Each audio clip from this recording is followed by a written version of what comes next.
fix me. I'm broken. You can fix me. I'm broken. Hi, welcome back to Christianity 101. I'm Kat Lee. So this week's topic is fear.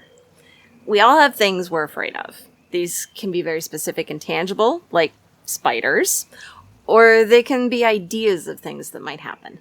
For me, the fear of spiders is very real, but only when I see the spider. It's not something I carry with me.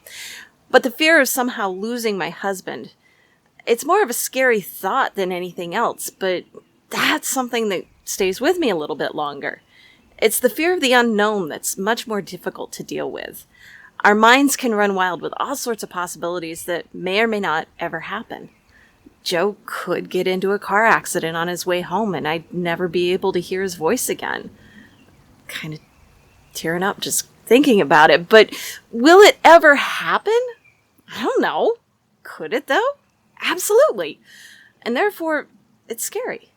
The fear of the unknown can go so far as to paralyze a person into never living a full life. That company probably wouldn't like me, so I'm not even going to apply for the job. If I go out with that person, they could just end up leaving me and breaking my heart, so I'm not even going to ask. I might get sick, so I'll just stay home and not see my friends. Any of these sound familiar? Here's the deal.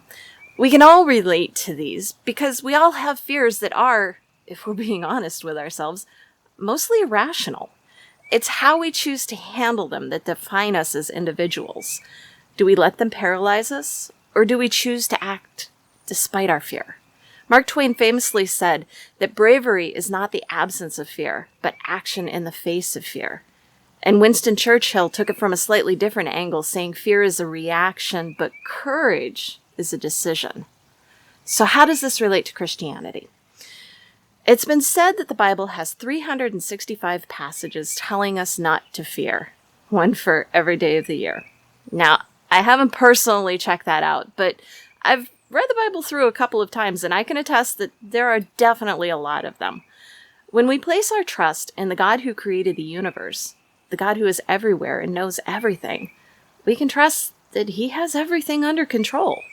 We can rest in the peace that Romans 8:28 gives us, that God works everything for good for those who love Him. 1 John chapter 4 has quite a bit to say about love and fear, but to sum up, God is love, and there is no fear in love. He doesn't want us to live in fear. With God, we can trust that no matter what happens to us, He's always with us. Does this mean that we'll never be afraid? Of course not. Remember, we're only human. What it does mean is that we can tell God our fears, and He'll help us know how to deal with them. This is one of the most freeing aspects of being a Christian. I don't have to hold on to my fears. In fact, the Bible tells us to cast your worries and anxieties onto God because He cares for us. He cares for us. So I don't have to let fear hold me back from personal growth or an opportunity that could be really good. Philippians chapter 4 verses 6 and 7 tell us to be anxious for nothing, to tell God everything, and He'll give us a peace that goes beyond understanding. It's such a simple transaction that even mature Christians sometimes forget to do it. But couldn't we all use a little less fear and anxiety and a lot more peace? God also invites us to test out what He says. Thanks for watching. Hope this helped. Feel free to leave a comment, and please remember to like, share, and subscribe. I hope to see you next week.